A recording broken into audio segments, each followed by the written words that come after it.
I think 2012 is going to be more of the same. If we just think about overall volumes in 2010, total transaction volumes are about 8.4 billion. And then 2011, I think it worked out at about 8.8, 8.9. So pretty consistent on an annual basis, but quarterly it was very, very choppy. Deals clearly taking a long time to do. Investors are, like us, and many people in this room, very discerning, very picky. We want to know exactly what we're getting. Getting at value and value opportunity is hard. It's hard work. It's back to basics.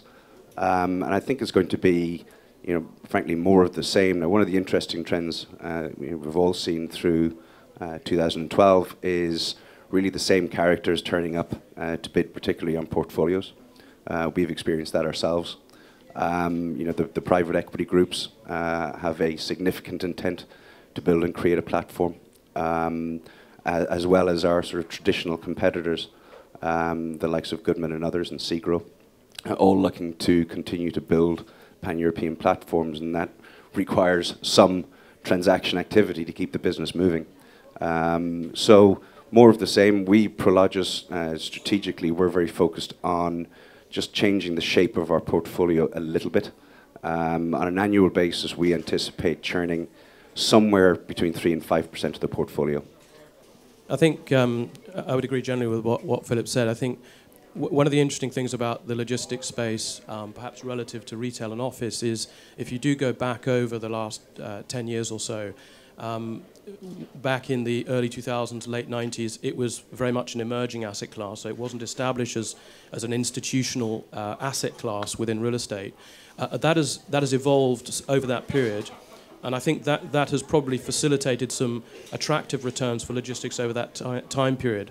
A bit like big box retail did in the 80s, same sort of phenomenon as that asset class has become more established. So we think it's now in line as an asset class in terms of relative pricing versus office and retail. More specifically, and looking forward, we're pretty positive about logistics over at least the medium term. I think we're a little bit nervous about any asset class in the short term. We shouldn't forget what 2011 was like.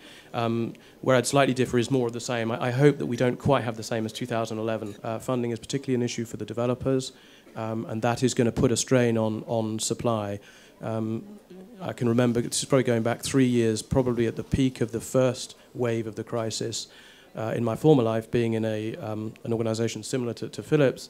For the first time, I think in my career, I saw a situation where developers were actually turning occupiers away because there simply wasn't funding. That situation has improved, but it's still a constraint. So I think there can be a bit of a supply constraint that will help rental growth in the medium term.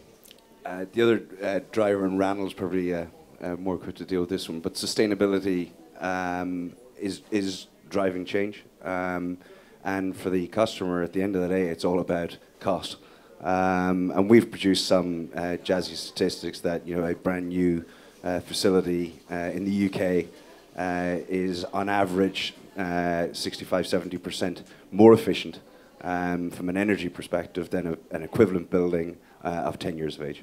And so interesting, customers won't pay for it, but it does differentiate and it does drive demand. I mean, it's a real no-brainer for healthy companies to look to get after those efficiencies and reduce their cost base and increase the bottom line.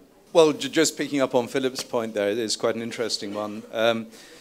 Back in the good days, a building was usually commissioned, leased or bought by the head of supply chain or head of real estate, somebody who knew what he was doing, knew that there was a relationship between quality and cost, and that you don't only look at cost necessarily. In the last 3 to 4 years, this is obviously a generalization, but we've seen the buying people, the buying division of big companies, take the ultimate real estate decisions based pretty much uniquely on cost or face rent, whatever it might be.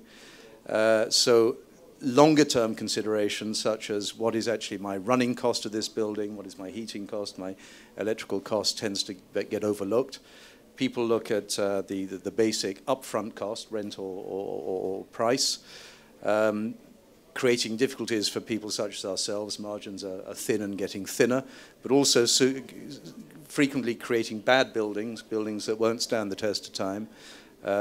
I'd like to think that that is changing back. There's no evidence of it, but it should. You know, people should look for long-term quality rather than just upfront cost. One of the things about logistics, obviously, which I think is interesting, is it's probably the real estate asset class that is most closely entwined with the occupier's operational business. Some people often talk about shopping centre synergies, but I think logistics is probably the only space where that's truly the case. So it's a couple of interesting things. The continuing M&A and consolidation in the operator side of the business is inevitably going to cause a phenomenon. It's a volume business at the end of the day. And so, as developers and investors, we need to respond to that. And I think that's why we will continue to see a trend of emergence of leaders within, and probably a smaller number than today, of leaders on the investing and the developing side going forward. So I think that it's that relationship between occupier and an investor developer which is so much stronger, which is going to impact that.